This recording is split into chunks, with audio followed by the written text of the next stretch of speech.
دیکھیے تین چیزیں، بلکہ یوں کہیے کہ تقدیر کے دو حصے ہیں.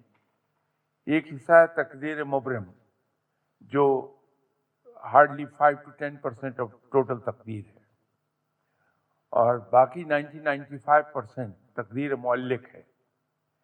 تقدیر معلق کا اختیار اللہ نے انسان کو خود دیا کہ وہ اپنی تقدیر خود لکھ لے، ان شرائط کے ساتھ کہ وہ اللہ کی گریٹر اسکیم آف تھنگس میں انٹرفیئر نہ کر رہی ہو، اور انسان کے اپنے حق میں ہو.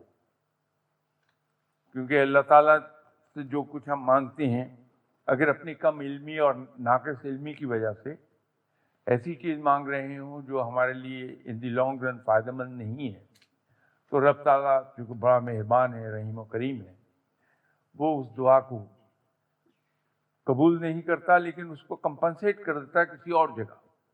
اس لیے ہم سب لوگوں کی زندگی میں اگر ہم نظر دوڑائیں گے تو بہت سی چیزیں وہ ہوں گی جو بغیر کوشش کے ہمیں مل گئیں، بغیر محنت کے ہمیں مل گئیں.